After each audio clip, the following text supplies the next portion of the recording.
सिर्फ इस एक ट्रिक से कॉन्केव मिरर के सारे इमेजेस आप बहुत आसानी से बनाना सीख जाएंगे। Hi everyone, welcome you all in my channel science by Ranu.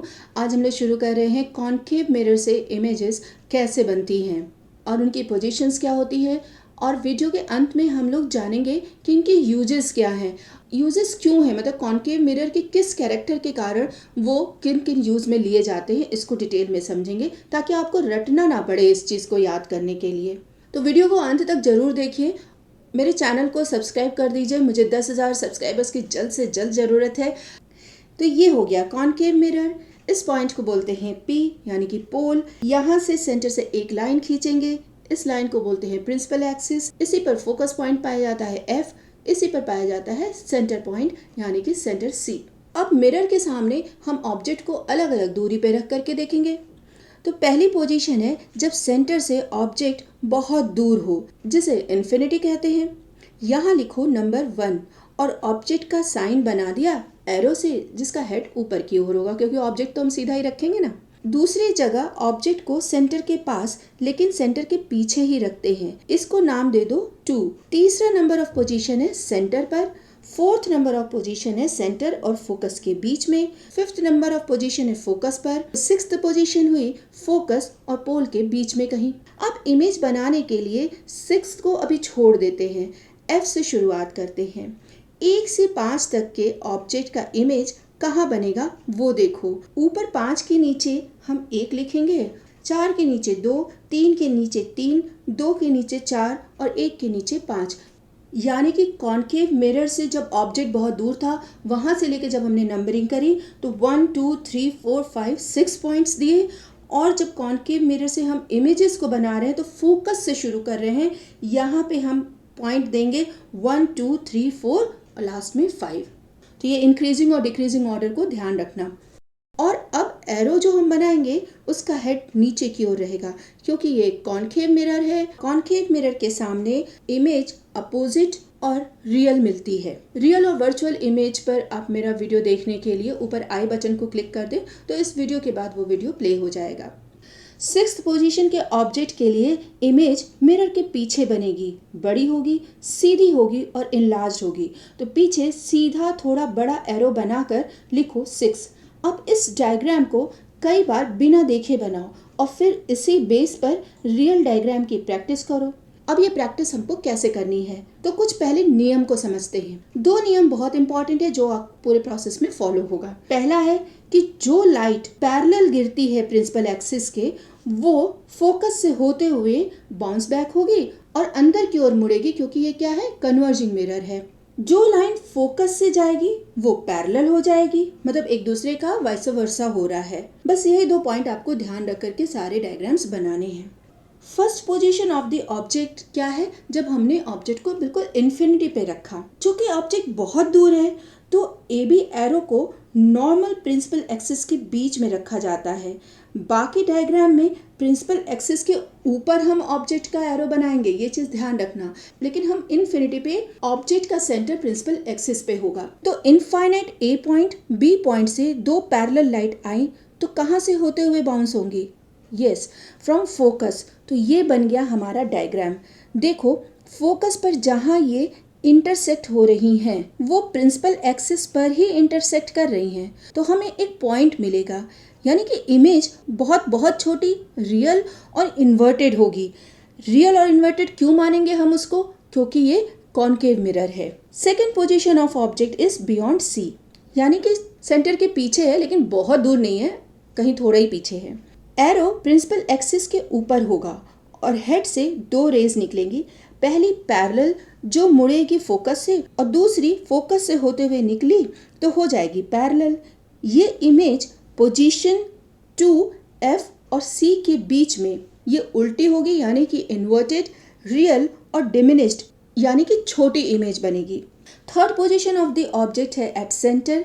Arrow रखेंगे प्रिंसिपल एक्सिस के सेंटर पर और एक लाइन पैरेलल जो मुड़ेगी F से और दूसरी लाइन F से गुजरी जो हो गई पैरेलल।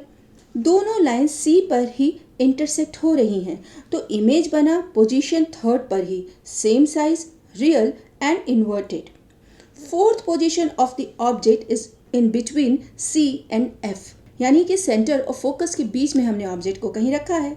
फिर वही एक लाइन पैरेलल जो मुड़ेगी फोकस से और दूसरी फोकस से निकली जो कि हो गई पैरेलल। इमेज अब फोर्थ पोजीशन पे बनेगा। ये लार्ज होगा, वर्चुअल होगा और इन्वर्टेड होगा। Fifth position of the object is at F. Focus पर ऑब्जेक्ट से एक सीधी लाइन निकलेगी। ये फोकस से होती हुई मुड़ेगी। दूसरी लाइन तो अब फोकस पर नहीं गिरेगी ना, क्योंकि फोकस पे ही ऑब्जेक्ट रखा हुआ है। वो गिरती है पोल पर और चूंकि प्रिंसिपल एक्सिस इस लाइन का नॉर्मल है तो sine I equal to sine R के कारण ये सेम एंगल से बाहर निकलेगी। यहाँ दोनों कन्वर्जिंग लाइंस एक दूसरे के पैरेलल हैं, तो ना ये मिरर के पीछे और ना ही मिरर के आगे ये कहीं मिलेंगी। तो ऐसा मानते हैं कि ये इमेज इन्फिनिटी पे हाईली इनलार्ज्ड, रियल और इन्वर्टेड मिलेगी। सिक्स्थ पोजीशन है ऑब्जेक्ट का फोकस और पोल के बीच में। एक लाइन पैरेलल निकली है, वो फोकस से कन्वर्ट हुई और दूसरी लाइन पड़ रही है पोल पर। यानी जब ऑब्जेक्ट फोकस या फोकस और पोल के बीच में कहीं हो तो दूसरी रे पोल पर ही गिरेगी, जो प्रिंसिपल एक्सिस को नॉर्मल मानकर बाउंस होगी। अब देखो मिरर के सामने ये डाइवर्ज होती जा रही है, तो आगे मिलने का सवाल ही नहीं होता इन दोनों लाइंस का। पीछे की ओर ही ये दोनों लाइंस मिलती हैं। इमेज के सिक्स्थ पोजीशन पर जाकर के ये लाइन मिलेगी। लाइन पलट नहीं रही है, सीधी लाइन बन रही है, तो इमेज सीधी बनेगी यानी इरेक्ट। इरेक्ट है तो वर्चुअल होगी, यानी स्क्रीन पर ये इमेज नहीं मिलेगी और बड़ी होगी। अब देखते हैं कॉनकेव मिरर की क्या एप्लीकेशंस हैं, ये कहाँ कहाँ यूज करते हैं। सिक्स्थ कंडीशन में ऑब्जेक्ट जब कॉनकेव मिरर के बहुत पास होता है तो सीधी और बड़ी इमेज मिलती है। इसलिए किसी ऑब्जेक्ट की पास से बड़ी इमेज देखनी हो, कॉनकेव मिरर ही यूज होता है। ऑप्थेल्मोस्कोप में भी इसको यूज करते हैं। ऑप्थेल्मोस्कोप का इस्तेमाल होता है गले और कान के मरीजों को चेक करने के लिए। डेंटिस्ट अंदर से दांतों को देखने के लिए भी कॉनकेव मिरर का इस्तेमाल करते हैं। अब फर्स्ट पोजीशन देखो, इनफाइनाइट डिस्टेंस से आती हुई लाइट को फोकस पर ये इकट्ठा कर लेता है, जिससे बहुत सारी लाइट रे एक पॉइंट पर इकट्ठा होकर बहुत हीट प्रोड्यूस करती हैं। इसलिए इसका यूज़ सोलर कुकर में होता है। ये लाइट को रिफ्लेक्ट कर देता है फोकस से लौटने के बाद।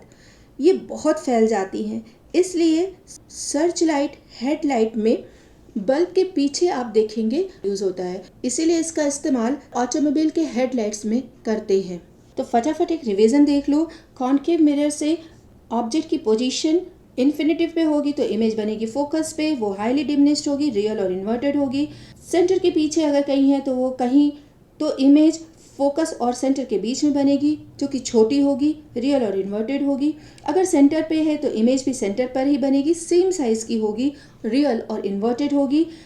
सेंटर और फोकस के बीच में अगर ऑब्जेक्ट है तो उसकी इमेज सेंटर के पीछे बनेगी, थोड़ी बड़ी होगी और रियल और इन्वर्टेड होगी। अगर फोकस पे है तो इमेज इन्फिनिटी पे बनेगी, यानी कि बहुत बहुत बहुत लार्ज इमेज बनेगी, ये भी रियल और इन्वर्टेड होगी। अगर पोल और फोकस के बीच में कहीं ऑब्जेक्ट है तो वो मिरर के पीछे इमेज बनेगी, ये बड़ी होगी, वर्चुअल और इरेक्ट होगी। यानी कि सिर्फ सिक्स्थ कंडीशन में ही हमको कॉनकेव मिरर से वर्चुअल और इरेक्ट इमेज मिलेगी, जिस कारण से डेंटिस्ट वगैरह इसका इस्तेमाल करते हैं। और मेरे बाकी के वीडियोस को देखने के लिए मेरे चैनल पे मेरी प्लेलिस्ट में सारे वीडियोस चैप्टर वाइज आप देख सकते हैं। Thank you for watching. जय हिंद।